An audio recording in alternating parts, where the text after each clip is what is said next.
Hi, Chronoholics. I am Dr. Karan Madan, a doctor by profession and a watch collector by passion. As the leaders of the Indian watch community, it is our duty to bring you amazing Chronoholic stories from across the country.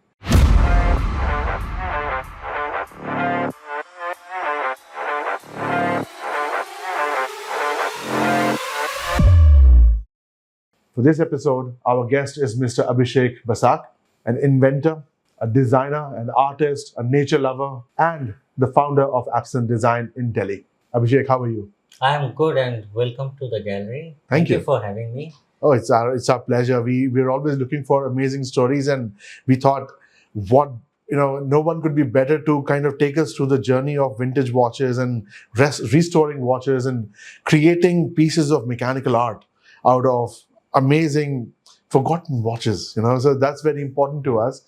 But first, before we get into all of that, why Absynthe Design? I thought I was expecting a drink when I came in. That's the irony. I'm a teetotaler, but I named the brand after absinthe. Yeah. There are three reasons that I'll quickly tell you. Please. One is the genre I work with is called steampunk. Yeah. So, in short, it's Victorian futurism. Sure. And absinthe was the most popular drink at that time. Victorian Absolutely, times, yes. And drunk by my idols, my creative idols. So that's the historical connection. Sure. Absinthe was rumored to drive people crazy. Mm-hmm. I hope my work does too. That's the emotional connect. And Yeah. we share our initials. So that's a personal connect. That's pretty cool. So now we know the reason behind naming your project, the And it Absynthe always Design. triggers a conversation. Yeah, it which I does. love. Yep, absolutely. Yeah. I've already described you so nicely, and from what I can see in your gallery, you truly live up to the description and to those words. But tell us, who is Abhisek the man? I'm still in a journey to kind of discover myself. And I hope that definition, the answer of that keeps changing and evolving. I come from a very humble background in Calcutta. My parents were telecommunications engineer by profession. Wow. And I've grown up in a household that came during partition, came from the other side of the border. Right. So I've grown up with a lot of stories of what were there and what was lost. Right. And I think this sense of loss is something that shaped me into someone who loved old things and wanted to kind of preserve, conserve, and bring back those stories back into our life. Tell us, what was your first watch and how did you get into the hobby of watch collecting? The watches started very early in life. Yeah. Okay? So in our family, there's a tradition that when the kids, they pass our board exam, the 10th board exam, our mama gives us a Really? watch. Wow, that's amazing. Yeah. So the first watch I had was Titan, and Nice. I'm so proud of it. Yeah. I'm so proud of the brand. I'm so proud of the watch, and I still have it. Yeah. I still maintain it. Wow. I don't wear it as much, but that is one of the watches that I'm most proud of having. So you got a very nicely sized. Yeah. I think for a young kid to have this kind of a size would be perfect, and right? a small wrist. Yeah, And for me to have, and I love that white dial, that Right, clean yeah, white dial. It's simple, class, and elegance. Yes. Yeah. And that's why I always wanted to wear it, and it always caught attention of people. Sure. So I have maintained it. I have kept it. I wear it from time to time when I'm feeling especially nostalgic. Then when I started earning, that's when Fast Track was launched. Yeah. So every month I started buying one watch. I got crazy over Fast Track, imagine. And I had a big collection of Fast Tracks. Sure. Till about, I think that was my first collection to speak of. Sure. That you had a collection of Fast Track watches. Fast Tracks. Wow. And I was very proud of that. Right. And then I guess about 10, 12 years went by. So that was my early 20s, My second innings of watch collection didn't begin till I started Absynthe. Right. So it's a little overlapping. Sure. So when I started Absynthe, I started with my mother's watch. Okay. It was gifted to her by my grandfather, which had stopped working. Okay. And which was it? It was an old West End. Okay. So I told my mother that give me that watch. Maybe I can make it into something that you can wear again. So my take was that a watch is supposed to be worn. And if I can make something out of watch parts that can be worn again, it will bring them back to that space of love, That's right. care, and appreciation. Yeah, of course. and Yeah. maybe if I can create something well enough, it will be passed on to the next generation. That's right. That's right. Just like how watches were. Sure. So I started working with watch parts, and my love for watches really kind of directed me there, because it used to hurt me Yeah. seeing these beautiful mechanical watches, their parts getting scrapped, getting thrown away. Yeah. So I started collecting watch parts more than watches. Okay? And I started reading and studying and teaching myself about the inner mechanisms of watches. What went into it. Yeah. Where did it begin? Sure. So my appreciation for the craftsmanship of watches really then directed me towards my collection of watches. Sure. So before looking at the brand, before looking at the face, I will look at the interior of the watch. Nice. So my first watch, so in my second innings, from my mid-30s, the first watch I got myself was a Favor Luba Zenith. Okay. That's a pocket watch. Yeah. This I added later so that I can wear it on my wrist. Right. And becomes like a statement piece. Sure. But it's a very simple. Yeah. Again, you will see it's a white porcelain dial. Yeah. But that's how pocket watches were, because right? they had to be visible. Yes. In dark also. Yes, right? exactly. Simple. And my love for pocket watches started. I slowly started collecting vintage watches. And then I started focusing on two main areas, because I think a collection should have a focus. Yeah. And should have a very well thought out focus. Right. Any kind of collection. So I chose vintage chronographs, mechanical chronographs. And World War I era trench watches. Sure. Yeah. Okay. Because I'm a big, as one of my pet interests, I study World War I and World War II also. Right. And I thought that the way World War I changed the whole course of innovation in watches, that's from right. pocket watches That's to right. wearable wrist watches. Yeah. It was a watershed. Yeah, that's right. In the history of watch That's crafting.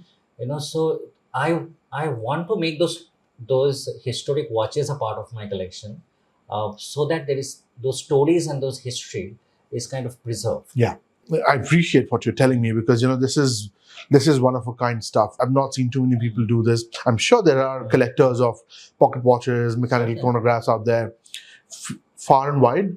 But to see such amazing stuff right in front of us, it's mind-boggling. My connection with watches has always been of rescuing and restoration. Fantastic. That's where my value for watches, that's why they are valuable to me. Sure. That's how I kind of define what I'm going to collect and what I'm going to restore. I'm sensing core values of Absynthe Design here. Okay. Please elaborate more on that. Okay, so when I created Absynthe, it was built on 3 pillars, and I have maintained them with a lot of sacrifices and focus. So the first pillar is that as much as possible, 90-95% of our raw materials has to be recycled. Has to be recycled? Yes. Wow. So watch parts and mechanical watch parts is one of the primary materials I work with. But not only the watch parts, I have worked with the old straps even. I have made sculptures out of watch parts, like a motorbike. Yeah. Where the seat is made from that leather strap. Wow, that's amazing. Right? Yeah. So that is one. From the packaging to the outer packaging, everything is recycled. Sure. Number 2 is that every piece has to be handcrafted. So that is the second pillar. Okay. The third thing is that every piece has to be unique, one of a kind. So every design I have created in last 10, 12 years or more, they are all one of a kind. Amazing. What came next then? So then I wanted to make the first watch. Now, how it came about, I know this is frowned upon a lot in the collectors community all across the world. Sure. But I am a champion of it. And I'll tell you why. So while I work with different watch parts, I come across watch movements, which are 100 years plus old. Yeah. Okay? And for whatever reason, they were scrapped. Their gold cases were melted away, which made the movement, the dial, the crown, the hands, the whole movement, the whole mechanism orphan. And they have no future unless someone actually recases them and they're worn again. Fair. So my point was that why can't they be worn again? They are fabulously built watches. They have their history. Sure. They work fantastically well. And if given some care. If given some care. Sure. And if they are a case is made for them. Yeah. So I wanted to add my value, Right. my expertise To that movement. to and- that yeah. movement, Yeah. so that it's just not a generic piece. Hmm. So to that end, this was the first watch I made. It is an Okay. Omega movement, a Okay. beautiful beige dial, which Yeah. I'm in love with. Yeah. And this was the first time I was handcrafting a watch case, Sure.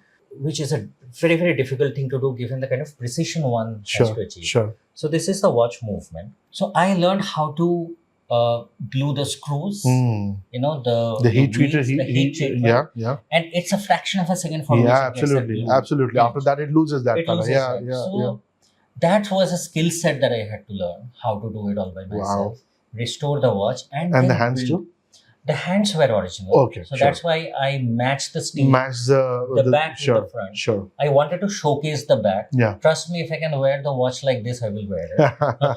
But because there's so much beauty in, That's right. you know, Yeah. in those. Yeah. So this was it took me, I think, 3 months, untold number of trials to get the watch case right. Right. And I wanted to follow, because I make all the cases in silver, Sure. it's difficult to straight away work with them in a lathe. And Yeah. that is anyways not what my principles are. Right. So Handcrafting was the core handcrafting thing. was So the this is an actually handcrafted. handcrafted case. Fantastic. Completely. Now, you see all the facetting. Yes. To get the facetings absolutely perfect Yeah. in their dimensions, Yeah. in their taper angle, Yeah. is something that I really struggled with. Yeah. One extra, filing will just spoil it. Yeah, again. obviously, I had yes. to restart all over again. Wow. So it took me about 3 months to make the case, Yeah. but it came out. It works well. It's been it's 2025, so it's been about 8-9 years that That you since I made this. that Yeah. watch. Okay. It still works perfectly. So because I'm working with my hands. Yeah. All the watch cases should be sculpted, Sure. and that is the direction I want to take my watch designs. When you restore, how many parts on an average would you say you have to kind of craft by yourself or refurbish by yourself? Very, very relevant and very good question. So the first thing is for me to find the movement which is complete. Okay. Okay, so Along with the dial and hands, preferably. along with the dials, the Okay. hands, the crown. So out of, let's say, hundreds of movements that I rescue, that Sure. I find, Sure. only about a handful, maybe 10 Okay. or less than that, Sure. I find in complete intact ways, in intact condition. Yeah. So do you go out and buy these movements in bulk and kind of then sort through them? Whatever I can find, Karan. Really? I am absolutely shameless about it. As you and you need to be. I mean, but the work because you're my doing. commitment is towards this. Yes. you know. Yeah. So Yeah. if I find an almari full of parts, Yeah. I will get You'll it. go for it. If Yeah. I find one single, I will get it. Because I don't know when that part Yeah. will become an invaluable part from it. Absolutely. So movements, that's the first thing. If I can somehow improve upon that movement Yeah. in their finish, Yeah. like the bluing, The bluing that you've done Yeah. for the first Omega watch First that you Omega. did. Yeah. if Yeah. I can improve, of course, with if it's a custom project, Sure. with the permission of the client. Yeah. If it's my own project, some movement looks more beautiful with the bluing. Yeah. The tricky part is the dial. Okay. Now, two types of dials in vintage watches, and especially in pocket watches, which I mostly Yes. do. One is metallic And then dials. there's the porcelain There's dials, a porcelain which dial. was the go-to thing to do in the In the- 1800s and the 1900s. Exactly. Yeah. Now, in porcelain dial, the biggest problem that we all have seen are cracking of the dial. Sure. Because a lot of people don't know how to take the dial off. They try to pry it open. And then the porcelain might break and crack, Break and right? crack. Yeah. Now, if it is broken or cracked also, I learned this technique. I practiced this technique called kintsugi or kintusukori. The Japanese technique Japanese of technique wow, look at that. Of kind of mending their vases, their porcelains, with clay and gold mixed in. Yeah. Look at So that. once it is made and it is polished, it looks like gold has filled the cracks, Oh. thereby increasing its value. It's of course it's aesthetics, and Karan, as a designer, to see the beauty in brokenness is what my motto is. That your keen eye perceives and picks Yes. up on. That's I fantastic. am the whole idea behind Absynthe is to make broken things beautiful again. So I learned that, and then I had to figure out how can I do it for watch dials. They are a fraction of a millimeter thick, Absolutely. right? Yeah. They are not heavier, chunkier pieces that I'm Correct. working with. Correct. So it took me some time to kind of get it right, get it beautiful. Mm-hmm. So that's how I mostly restore my porcelain dials. Okay. I either add gold dust, gold leaves to it, or I use actual gold plates on it. Sure. See, 10 and 4 or 2 and 8, these are the position where the dial legs The legs are there, and that's where they crack the most. That's where they crack. And Sure. it's an ugly crack. That Sure, happens. yeah. So sometimes I use gold plates on which I inscribe some Latin saying that Wow. goes with watches. Yeah. So I will inscribe something like Tempus Fugit, time Sure. flies, Time flies. or Carpe Diem, seize Seize the the day. day, yeah. Something that Yeah. makes sense with the watch Yeah. and with time and overall idea of it. If it's metallic dial, it's much more difficult. I hate repainting. On the topic of Latin phrases, I see something very interesting on the table. Your memento mori. Yeah. Tell me about your fantastic creation. What's this all about? Tell me. I'll tell you a little background of where it came from first. Please. Okay? So I thought I will capture the progression of watch crafting, Sure. of watch technology over let's say 50, 60, 80 years. Right. So what I also find a lot of those small caliber Omega watches that used to be used in like the mid 20th century in their Right. ladies watches. Right. Right. And those small movements people don't use anymore. Yeah. But they're amazing They're quality. amazing movements, quality. Right. They're So Omega. they're Omega. They're right? Omega. So And- that and- speaks for itself. Yeah, and Yeah. it's rose gold movements, Yeah. works perfectly. So I thought that why can't I bring these two? It can show what the size of initial watches were, Yeah. and how technology progressed, Mhm. tooling progressed, Yeah. that it can be brought Can you down to miniaturize that small? Yeah. So the entire movement will fit into the spring barrel of a previous pocket watch. Wow. So just imagine the Yeah. Yeah. and I started making watches like that. So the main watch body will be an old pocket watch which was half or 1/4, Sure. and then the 50s movements will be fit into the spring barrel. Wow. And I made complete wrist watches Mhm. which are about 39, 40, 41 mm. Okay. Had a great wrist presence. Yeah. Look like skeletonized watches. Right. The small movements that used to tell time, Yeah. and they look amazing. Right. Okay, so that was a background. Then I thought that I'll make one for myself, Sure. right? And this watch, Yeah. where the golden part you see, Yeah. it comes from an old Bovet Okay. made for the Chinese market. So that's a duplex Okay. movement. Again, partial movement Sure. I got. And I thought that I'll make it into a memento mori, Mhm. which basically means that remember you shall die. Yeah. And memento mori had a huge connection with doctors back in the time. Sure. Right? So doctors used to carry these pocket watches shaped like a skull, Yeah. Yeah. full To skeleton. remind not just themselves but everybody else. Everybody. Yeah. That's the given in life. Yeah. So that has always resonated with me. Sure. So I wanted to create my own memento mori. This looks like a skull. It does. Looks- Yes. Yeah. Yes. So the whole case is handcrafted in silver, Wow. as you can see. Including the lugs that you made. Including Eh? the lugs. The Fantastic. lugs were made to accommodate these Godzilla straps, as I Yeah. call This is actual alligator hornback? croc. Croc hornback? Okay, Yeah. very nice. And because of all the curvatures Mhm, we have, mhm. we have to actually make the case thrice. The case, then the ledge on which the crystal sits, Sure. also the back. Back, yeah. cover. Yeah. So all of this came together, and that is one watch that everybody wants to buy. Yeah, this one? Yeah, and I will never probably sell it. This is for yourself, right? Yes. Yeah. So don't sell this. And, Don't sell and it this. has a more deeper meaning and connection. Sure. And also to find another Bovet Yeah. in this condition, Yeah. it's incredible. Virtually impossible these days. You have another excellent, amazing Yeah. original Bovet in original condition Yeah. almost. Did you recase it? Can No, let's see this this. is completely original. This is completely original. Completely Even the case outside. everything. The dial. Oh wow. I haven't even touched the dial. Yeah. It has a little Yeah. filler. Yeah. This is the original bullseye crystal. Wow. So let's quickly. open it. Yes, please. I mean, That's this is where a the- visual treat. Yeah, that's where the beauty lies. Oh wow! Look at that. Oof. I see the original Bovet Chinese stamp as well. Yes. My goodness, this is a piece of history that I'm holding And right also now. the original glass. This is not plastic. Oh So wow! the glass was made with two holes for Yeah. To wind the key. to Yeah, go in. yeah. Look at that regulator. Look at that balance spring. Oof. Like today, if But you still went ahead and glued the screws, right? No, this is original screw. This is original. Original screw. I haven't done anything to this piece. This is exactly the way it was made Goodness me. back in probably 1780s. Almost 250 years old piece of technology I'm holding in my hand. And to tell you the truth, I am scared to even wind it up. No, you shouldn't.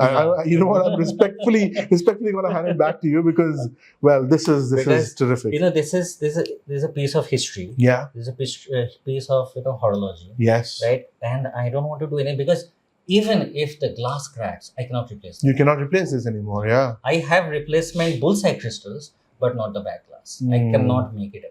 No one can in today's wow.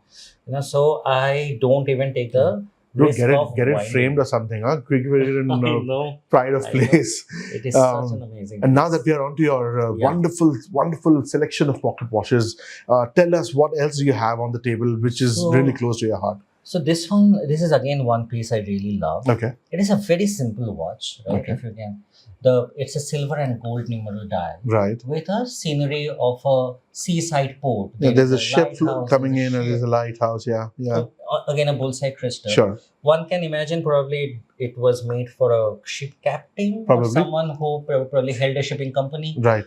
They were always like individually customized like that. Yeah. But the beauty of the watch, this is a silver case, nicely engraved. The cartouche is empty. Mm-hmm. Back all the details of the watch is like it used to be. Right. But once we open this, Father, oh God, look at that gold bridging. Treasure. Oof. Now see the subtlety of class, elegance, beauty. Yeah. Nothing is outward. That's right. Everything is inside, right? So that is how I believe we all should be. I love the simplicity of the designs of these watches. Okay. This is a little more technologically advanced. Yeah. This is a Western when they used to, when they brought Longines in India. Longines in India, this was actually launched in India. Right. A simple nickel case. Right. But this is a mechanical chrono in a pocket watch. Yeah. So I'm sure you know that. I mean, I don't even have to tell you this, but Longines invented the mechanical chronograph. Yes, absolutely. They so were the first again, So again, a little piece of horological history. Yeah. Again, the beauty of the movement. So the movement was made by Longines. The dials were stamped by Western. What do you have in your hand?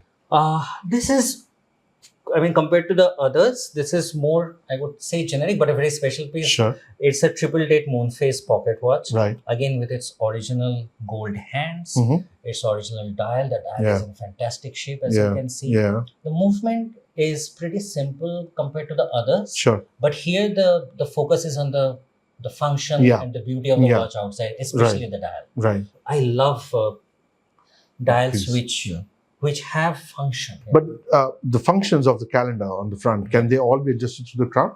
No. There are pushes for that? They're minute pushes. I can see one, yes. Yeah. So you need basically pins to kind of... Right. Are these your most favorite watches? Or what would you say are your favorite watches from your whole collection? Yeah. Let's say if we think of three. Okay. So my Memento Mori is one of my favorites for sure. Because I made that watch with full imagination for myself. Yeah. The first watch I made, the Omega, that is also like one of my favorite watches. And all of the rest. So all of the rest? Everything is your favorite. No, and I think, that's why this selection is on the table. Yes. Because it holds so much value and meaning to you. So some watches are favorites because the story of how I found them. Yeah. Where I found them, who I got them from. Sure. Any special stories in this selection? The Beauvais came from France. Okay. It belonged to a person who loved India. Okay. And who had actually traveled to India. Okay. And he saw my work. Yeah. And then he told me that I have a watch that belonged to my grandfather. Mm-hmm. Like, I can sell it to anyone, but if you have it, I will feel you. Yeah. Like, I don't think I can afford a Beauvais. Yeah. These go for immense amount of money. Sure. Yeah. On auctions. Yeah. So he left India. I forgot about it. And then he got back in touch with me. Okay. And he got back in touch with me for a different project. Right. It was his eldest son's marriage. Okay. And he had this gold watch in his family. Okay. His wife is Belgian. And she wanted to wear that watch. Oh. Just not as a pocket watch. Like, I want people to see this watch. So he told me, can you make that into a brooch? Okay. And I made that pocket watch into a spider brooch with a thick pocket watch chain. Yeah. That she wore for her son's marriage. It was hugely appreciated and Wow. acknowledged. And then he said that what you have done for me and for our family is priceless. I would want you to have the bouquet. And he said, you just pay for the courier charges. Goodness me. Look So- at that. So that's how the bouquet came in my possession. Amazing. It was because of someone's generosity, someone's Yeah. kindness, Yeah.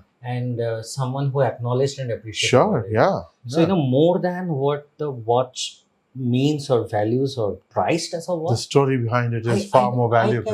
I can never put a price on Yeah. something like Yeah. that. It's So amazing. somehow I feel that, the true collectors, people who owns these watches, Yeah. more than trying to make a buck out of it, Yeah. they wanted to go to someone. Who'll value it? Value it Who and take understands care what of it it. is? Yeah, exactly. Exactly. Even for me, that matters, right? True. If I don't sell my collection, but if I do, more than what I paid for it, how much I will earn out of it, what profit I'll make, That will not be I will- important for you. not at all. Yeah. It will go to someone who I know will look at it every day, Right. wind it up once a week, Yeah. and wear it from time to time. We've had a great discussion about what's on the table and your favorite watches, but we haven't spoken about the watch you're wearing. The World War One trench watch, you said. Yes. So this is a trench, Yeah. an officer's one. Wow. Again, full silver case. Yeah. Was converted back then. The story of this watch was when I got it, Yeah. I couldn't fix it because the dial won't come off. Oh, It's a okay. porcelain dial. Sure. And you have to be very gentle with Very it. gentle and Yeah. it won't come off. Yeah. I'm very scared in touching it. It already had some cracks. And I can see minor the chips. cracks. Yeah. Yeah. So we realized that it was, at some point in time, it was stuck to the top plate. Okay. This is very risky. Yeah. Yeah, because when it is super glued, Yeah. and the person who had done that hadn't even used the removable glue.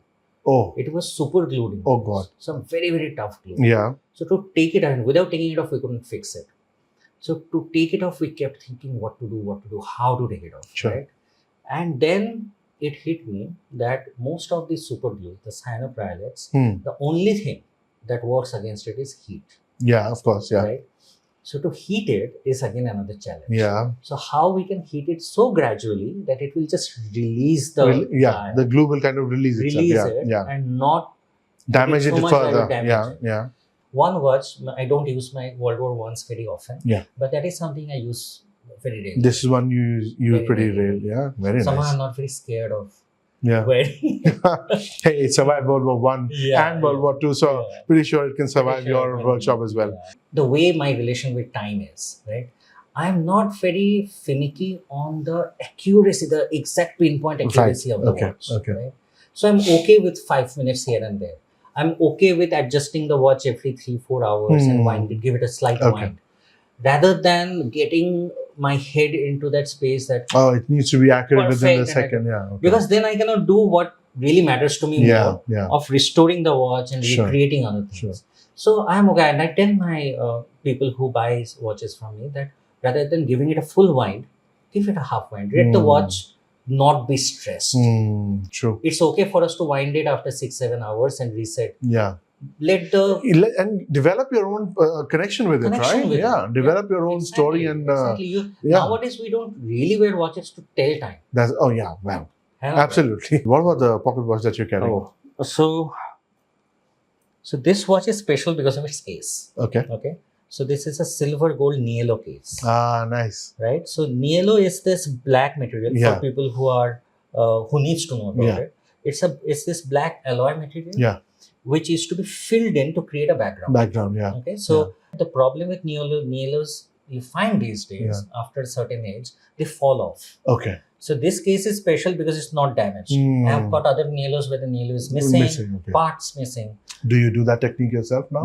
No, I don't do Niello because it involves lead. Ah, But it's a beautiful case. It's a beautiful watch. The hands are stunning. yeah. And that's why I carry this for the value of the Yeah. craftsmanship and the beauty of the case. Lovely. You have some amazing painted dials. You have a whole collection of watches, selection of watches that have been that carry miniature art on the dials. Let's talk about the dials and the art form that you've taken and put on your dials. So I call this collection Kalpachitra. Okay. So it's an Indian name because it's an Indian Yeah, art form. sure, It's sure. a craft. Yeah. The idea was to bring out or utilize our the traditional Indian crafts and Hmm. art Hmm. and give them a new platform that it can be taken to a new generation. Sure. What's the technique? The technique. Who's sketching it? So traditional crafts, traditional third generation, second generation artists Okay. whose market, whose customer base has shrunk so much Yeah. that Well, they're obviously. struggling. Sure. Right. So I find it's not one single artist. Yeah. It's multiple artists Yeah. that I can work with. Yeah.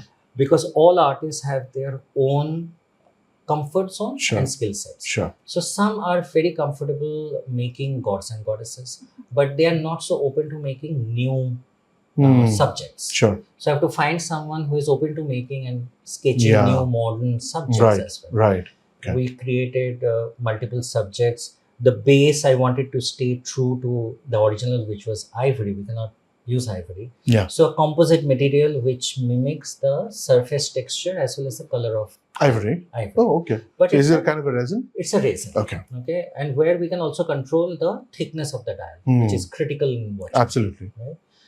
Then the colors. I did not want to use any modern color because of course it goes against the tradition. But more importantly, it fades quickly. So we used traditional colors made out of semi-precious stones, Oh, wow. from minerals, from The original way colors were made. original way colors were made. Amazing. Wow. We went through that. Yeah. Yeah. So all the colors used in the watches are that, and they don't fade. They're very bright. They're very beautiful. So we worked with various subjects because I wanted it to appeal to a very large section. So we made gods and goddesses from across India. We worked with the original Mughal theme. It's mind-boggling how much effort and time you've put into creating products, not just to sell, but to restore for yourself and for your personal pleasure. Tell us about how much mechanical artwork you do apart from watches. I make men's accessories like tie clips and cufflinks, which are again made out of watch parts, antique coins, stuff like that. I make mechanical sculptures, mini sculptures, artworks. Besides, I also restore radios. Radios I'm in love with. They were beautiful. Yeah. And music is very close to me. I cannot work without music. And music is very individual to us. Yeah. So the music systems in past couple of decades have become very generic. That's right. That's right. Which I feel that if the music players are also very individual to us, which the old radios were, it would be a great fit. Yeah. So I started collecting these old radios from kabadi walas to everywhere, whoever will donate them to me. Yeah. From all across India. And I realized it kind of tells the story of India's romance with movies and music and magic. The clickety-clack sound of those typewriters. That at one point of time you had to commit, you had to think before typing. One error would destroy the document. But now we just type whatever comes to our mind. Yeah, that's and right. It's destroying communication to relationships, everything. Yeah. But overall, my personal philosophy has been that every year, I create 2 new products that I have not worked on before. Okay. Interesting. So it keeps my learning process going. Yeah, sure. I have to learn new skills. I have to learn new things every year. Right. And launch those 2 products.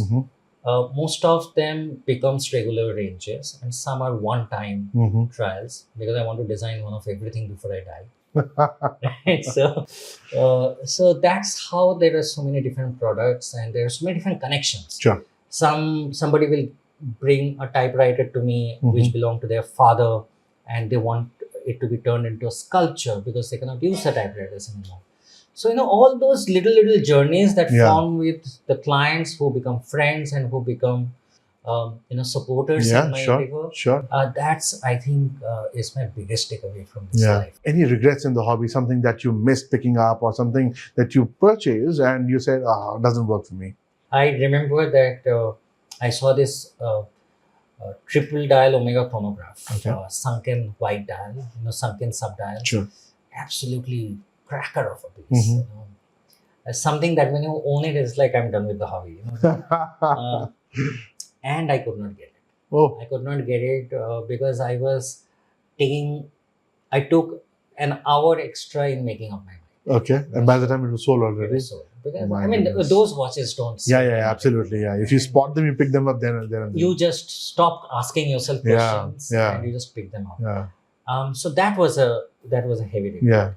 Yeah. There was also this bunch of watches. I remember 11 watches, World War II, uh, cockpit watches, Okay. fighter plane Yeah. cockpit watches, various makes. Extremely collectible, very rare to find, at least in India. Sure. And again, I made the same mistake. I was a bit too late in picking them up. So yeah, these two regrets stand out that I did not get them. Yeah. Purchasing quite a few Yeah.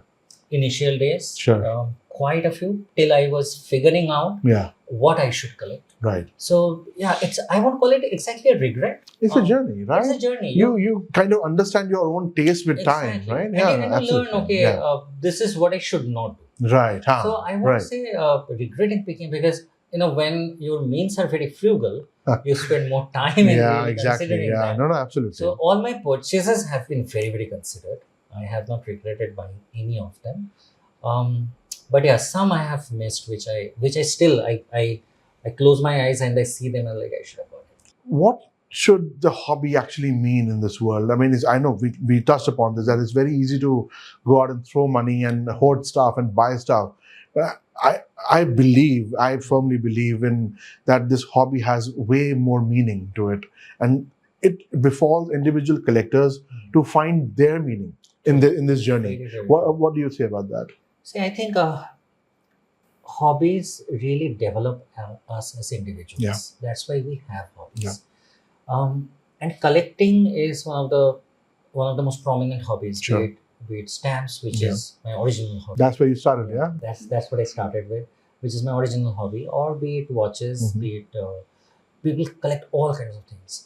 So I can tell you what it has taught me, how it has made sense to me, or I have made sense of it. Yeah.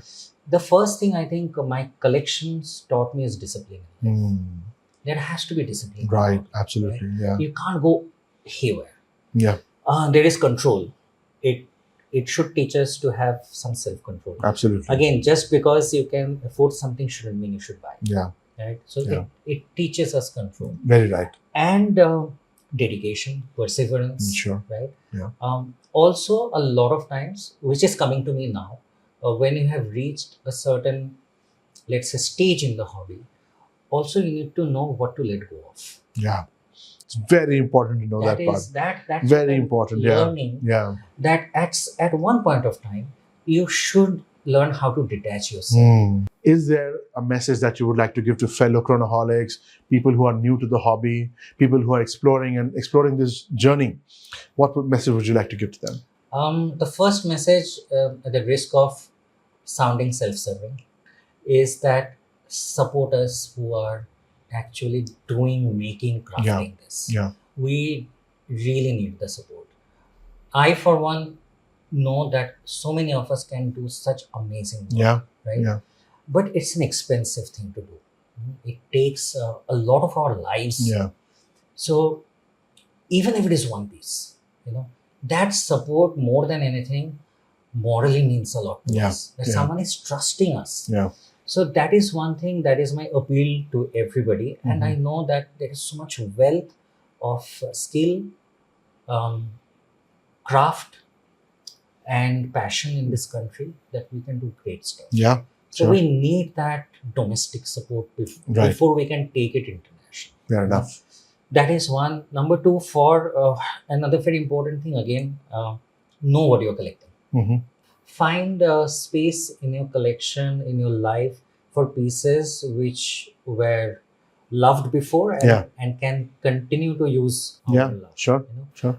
So these two, I think, and of course, the ones which have been in this hobby, teach more about the collection to us. Very important, right? Share your experience. That's right. Good and bad.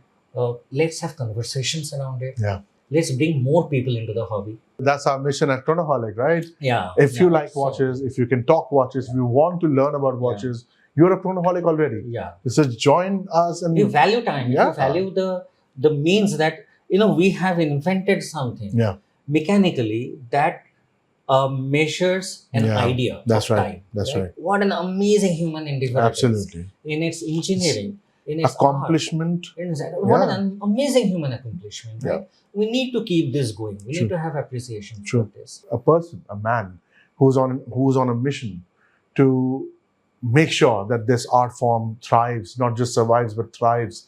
And Abhishek, it's been wonderful to have this Same conversation here, with you. absolutely. I'm glad we did this. And it teaches me so much. This Yeah. conversation with Yeah. you, it is so, I discover so many things about myself. Yeah, So all these conversations are so enriching for absolutely. me. So, Absolutely. Thank you so Likewise. Thank you. Thank you for your time. thank you. Thank you for the space, and good luck to you, Abhishek. Thank you. Abhisek Basak, everybody, founder of Absynthe Design in Delhi. Give his store a visit, because you'll trust me, you'll come off richer for it. Thank you for watching, and we'll see you in another episode of Chronoholic Stories very soon. Take care.